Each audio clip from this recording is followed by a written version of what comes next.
Pag-usapan natin ang math sa General Education o GenEd. Nitong nakaraang board exam noong March 2026, nasa 10 to 15 questions din po ang lumabas sa math. Bago natin simulan, isang mabilis na disclaimer lang po, ang mga isi-share ko sa inyo ay hindi ang mismong actual questions mula sa exam. Ang mga ito ay mga similar topics o kaparehong paksa lang na madalas na malabas sa board exam. Isi-share ko lang kung paano ko ito sinagutan. Pero syempre, nasa sa inyo pa rin kung anong diskarte o diskarte ang mga paborito niyong gamitin sa pag-solve ng math problems. Let's go! So one is finding a missing grade. Question, for the first 3 quarters, Mika got the following grades in science, 86, 89, and 88.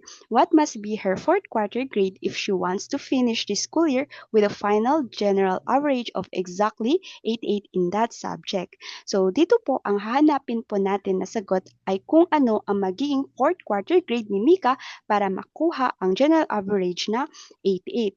So ano yung mga hakbang, ano yung mga gagawin nating hakbang para makuha natin yung sagot. So, dito po, una po, kunin ang target na kabuang puntos. So, sinasabi dito dahil may 4 na quarter ang isang taon, ang gagawin po natin, at ang target general average ni Mika ay 88, ang gagawin po natin dito ay kukunin yung target general average ni Mika na 88, tapos ita-times po natin sa 4. So yung 88, saan natin nakuha yung 88? Yung target na general average ni Mika. Yung 4 po is dahil may 4 na quarter ang isang taon, kukunin po natin yun. Doon, yung 4. Yung first quarter, second quarter, third quarter, and fourth quarter. Yun po yung kukunin natin. Ang kasagutan po dyan, pag 88 times 4 ay 352. So next, dahil nakuha natin yan, next naman po is pagsama-samahan natin yung grado sa unang 3 quarter. Ito yung 86, kunin natin yung 86 plus yung 89 plus 88. So saan natin ulit nakuha po yung 86, 89, 88? Ito po yung grade ni Mika ng first 3 quarters. Itong 86, 89, 88. So pagsama-samahin natin yan, ang sagot dyan ay 263. So, ang gagawin na natin, ibawas lang po yung 352 sa 263. At kung ano po yung kalabasan dyan is, yun na po yung magiging sagot. So, 352 minus 263 is 89. Kaya ang magiging sagot po dito ay ang 89. Yan po. So, ganyan lang po kadali. Kapag ganito po yung mga tanungan, ang pinakamadali po natin gawin ay i-times lang po natin yung 88 dahil may 4 na quarter ang isang taon. So, 352 siya. Then, ipagsama-samahin lang po natin to. We're going to add the first 3 quarters. So, 263 po ang kalabasan. Tapos, pagmaminusin nyo lang po siya para makuha yung kasagutan which is, or yung sagot which is 89. So, yung magiging grade dapat ni Mika sa fourth quarter para maging 88, yung general average niya ay 89 po dapat. Ganyan lang po kadali. And hindi man po siya makikita sa Gen Ed questions. Pero I remember merong ganito na question sa general education. Pero there's a possibility din po kasi na tanungin po siya sa professional education. Since sa Prof Ed, meron pong topic doon na mean, mode, and median. So, there's a possibility din po na matatanong siya sa professional education. So, yan lang. Yan po.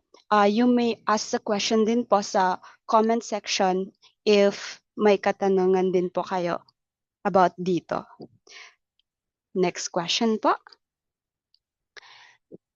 Ito naman, weighted grades, yung percentage application naman po tayo. Question, and in a professional education class, the final grade is broken down into written works 40% siya and performance tasks 60%.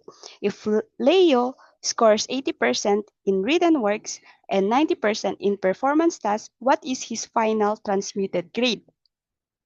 So, ano ang magiging final transmitted grade ni Leo kung 80% yung written works niya and 90% yung performance task niya? So, ang una natin gagawin is kukunin po natin yung 40% ng 80% na written works po. So, ang gagawin po natin dito ay 80 times 0.40%. O yung 0.40, 0.40%. So, yan po. Ang magiging sagot po dyan ay, ang magiging sagot po dito ay 32. And, after natin makuha, kunin po natin yung 60% ng performance task ni Leo. 60%. 0.60%. Which is, ang sagot po niyan is 54. So, ang 60% po ng 90 is 54. Ang 40% po ng 80 is 32.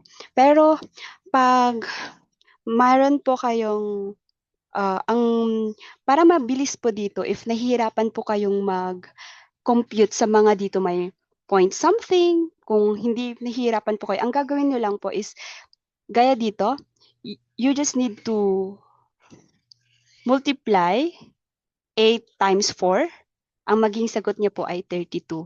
O ito din po, yung 9 times 6, i-multiply niyo lang po dyan, ang magiging sagot ay 54. Kung yun po yung isa sa technique para hindi na kayo mahirapan isosolve pa yung ganyan, i-times nyo lang yung 8 times 4, 32. Pero paano naman kapag yung tinatanong doon, kunwari, walang 0, 82, kunwari ganyan, 82 times 0.40, sabihin natin ganyan. Paano naman natin makukuha yung 40% ng 82 kapag hindi ganito yung questions na walang 0, 0 sa pangalawa? Kung ba hindi siya saktong 80, hindi siya saktong 90. Paano pag merong ganito na ibang numbers o 3, 2, ganon? Paano pag ganyan? 82 times 0.40. So, ano yung technique na pwede nating gawin? So, ang gagawin niyo lang po dito is, ang pwede niyo pong gawin is 82, sorry. Ang pwede niyo pong gawin dito is, sorry guys. Ang pwede niyo pong gawin dito, 82 times 4. 82 times 4. 4 times 2 is 8. And 4 times 8, 4 times 2 is 8. Then 4 times 8 is 16 plus 6, 8 plus 16 plus 16, 32. 32 yan. And since meron po siyang isa pong decimal, ang gagawin nyo lang po is, para makuha yung decimal points na yan, kung saan nyo ilalagay yung decimal point na yan is, dahil isa lang po yung decimal, isang, ang tawag dito? Since, since dito po ay sa 0.4 po is meron lang po siyang isang numero pagkatapos ng tuldok, which is yung 4. Ang gagawin lang po natin ay lalaktaw ka ng isang beses pakaliwa para ilagay ang tuldok. So, lalaktaw ng isang beses pakaliwa, which is yung dito. So, ang magiging sagot niya 32.8.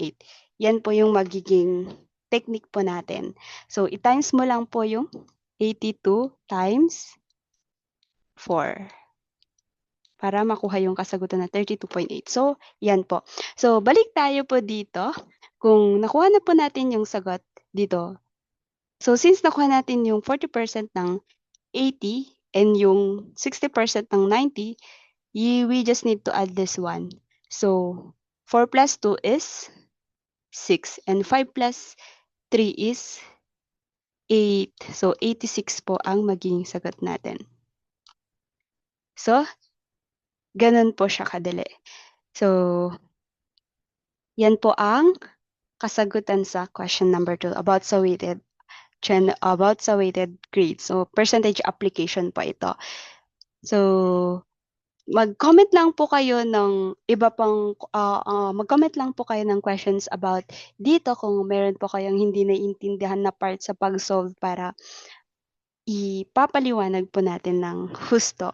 Kasi aminado po ako na hindi po ako ganun kagaling sa math, pero inaaral ko pa rin po siya. And yeah, ito po yung way ko na pag-solve dito. And I know sa iba sa inyo na ganito rin po yung way nila. So yan po, ang percentage application. Sunod naman po tayo or dako naman tayo sa third questions. Ito naman, percentage and discount. And ito po yung madalas po talaga na parang nasa 3 questions, mga ganun. Pero meron, mga ganito po yung paborito sa board exam eh. And I know na hindi to nawawala. Yung mga ganito, percentage and discount, business math siya, o mga business math. I'm sure na sa September 2026, this year, sa September na board exam, meron ito, hindi siya nawawala. I believe hindi siya nawawala kasi yung mga nakikita ko na pinopost nila or mga kino-comment nila nung nagre-review ako, meron yung mga ganitong mga katanungan. And yes po, nasa 3 questions din po yung na-encounter ko na ganitong tanungan about sa mga percentage, mga discounts. And I believe this September, meron pong ganito. So, tingnan natin yung tanong. Principal Ramos wants to buy a laptop for the school library. The original price of the laptop is 30,000. Because of a back-to-back sale, he is given a 15% discount. How much is the final amount Principal Ramos needs to pay? So, dahil nabigyan po si Principal Ramos ng 15% discount, magkano na po yung kailangan niyang bayaran? So, dito po, take note po natin yung original price ng laptop na 30,000. So, ileless nyo lang po yung 15% sa 30,000, yun na po yung magiging sagot. So, paano nga natin siya malalaman kung ano po yung magiging sagot dyan? So, here, of course, 30,000 times 0.15%. Since yan po ang hahanapin natin. So, ano nga ba yung 15% ng 30,000? Yan po ay 4,500. So, ang gagawin nyo lang po, pag nakuha nyo na po yung 15% ng 30,000, ibabawas nyo lang po yan yung 4,500 ibabawas nyo lang po sa 30,000. So, dito po, 30,000 minus 4,500 is 25,500. So, ang sagot po dito ay letter C, which is 25,500. So, paano natin malalaman kung ano ang 15% ng 30,000? So, sa mga kagaya ko po na mahina po sa gawa nito, actually po, yung naging technique ko po dito is 30,000. Sorry po. Clear. So, naging technique ko po dito para makuha talaga. So, ito yung sagot natin. Ang naging technique ko po dito is ita-times ko lang po yung 30,000 times 15 para makuha kung paano ko nakuha yung 4,500. 30,000 times 15. So, dito, 5 times 0, 0 na siya, 1, 2, 3, 4. So, 4 na po na ganyan. So, 5 times 3 is 15. So, 1. So, 4 na 0. 1, 2, 3, 4, then 3. And then, so, dito po, 0, 0 na po yan. 0, 0, 5. And then, 3 plus 1 is 4. So, dito ko po nakuha yung 4, 5. So, tanggalin nyo lang po yung dalawang 0 dyan. Tanggalin nyo lang po yung dalawang 0 dyan. So, ang sagot po ay 4, 5. Ang 15% ng 30,000, dito ko po nakuha yung 4,500. And yun po yung 4,500, yun po yung ilaless nyo sa 30,000. Kaya nakuha natin sagot yung 25,500. Ganito po yung way ko ng pagsagot. Pwede naman po para hindi kayo mahirapan. So, tatanggalin nyo na lang po yung ano dito. Uy, pwede niyo pong tanggalin yung dalawang zero dyan. 300 times 15.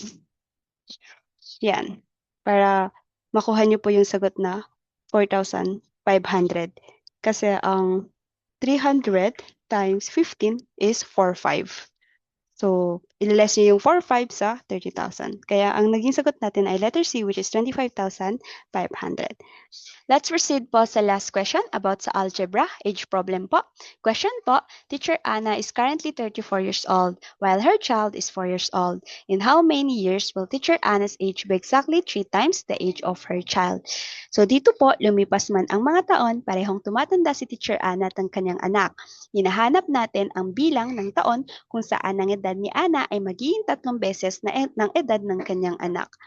So let's try to solve this po. So here, edad po ni Teacher Anna sa hinaharap.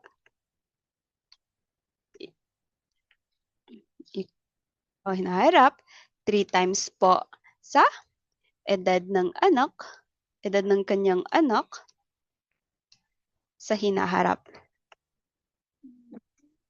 So, dito po. So, here po, yung edad po ni Teacher Anna, 34.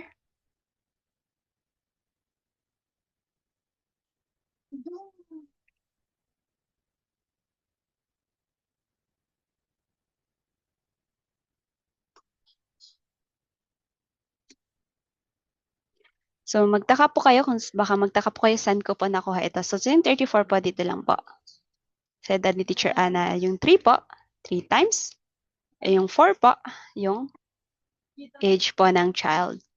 So, dito po, ang next na step po natin, i-distribute natin yung 3 sa loob ng parenthesis. So, 34 plus x equals, so 3 times 4 po is 12 plus 3 times x po is 3x. Next, pagsamahin ang may x sa isang tabi at numero naman po sa kabila. So, mga numero po, unahin natin. 34 minus 12 equals 3x minus x. Okay po. Dito po baka magtaka po kayo bakit naging negative na nung pinalit natin. So, bakit nga ba naging 34 minus 12 na po? So gusto natin pagsamahin ang mga normal na numero sa kaliwang bahagi po. So, yung 12 po is sa kanang bahagi ay isang positive number. So, plus. So, positive number siya. Plus 12, positive number po siya. Noong nilipat natin ito sa kaliwa para makasama ng 34, tumawid ito sa equal sign. Kaya ang plus 12 or positive 12 ay naging negative 12 na siya. So, yan po kaya siya naging negative. Kagaya rin po nito. So, di ba gusto din natin pagsamahin ang mga may x sa kanang bahagi? So, yung positive x po sa kaliwang bahagi ay positive siya. So, kaya na nilipat natin ito sa kanan para makasama ang 3x, tumawid din ito sa equal sign. Kaya, positive x ay naging negative x. So, tumawid po sila sa equal sign. Kaya po siya naging ganyan. So, kaya nakuha natin ang 3x minus x. So, ganyan po siya. So, magtanong lang po kayo if meron po kayong katanungan about dito. So, proceed na po tayo. So, 34 minus 12 is 22. So, 34 minus 12 is 22 equals po 3x minus x is 2x. So, after po nito, i-divide po natin. So, i-divide po natin sila pareho sa 2. I-divide natin pareho sa 2. So, dito, x equals to, so 2 divided by 12 is 11. So, 11 years. Kaya ang sagot po natin dito ay 11. So, letter A po siya. So, yan po yung sagot. 11 years. So, ito po yung kung paano natin na-solve para nakuha yung 11 years. So, ganito po siya. And honestly po, ito rin po yung kahinaan ko. But, of course, pag subukan po natin na isolve at intindihin, maintindihan natin. Kaya, it doesn't mean na yung tinatanong lang po dito ay about kay Teacher Ana, hindi naman po ibig sabihin yun na nag-stay yung anak niya sa 4. Doon po tayo nagkakamali. So, dapat habang tumatanda si Teacher Ana, tumatanda din yung anak niya. So, dito, nakuha natin yung how many years will Teacher Ana's age by exactly 3 times the age of her child. So, yan po. So, kung may katanungan po kayo about dito sa math problems, actually, hindi lang po ito. Marami pa po. Pero ito po yung mga naalala ko. And marami din po yung about sa yung tamang distribution, mga ganun po na klase ng math question. So, just mag-comment lang po kayo sa comment section kung meron po kayong gustong himayan about sa mga question na ito. So, there's a possibility din po na gaya po ng sinabi ko about po sa dito po. There's a possibility din po na itanong to sa professional education, not just Gen Ed. Especially po ito kasi po sa professional education, na pag-aaralan po pinag-aaralan po doon yung mean, mode, and median.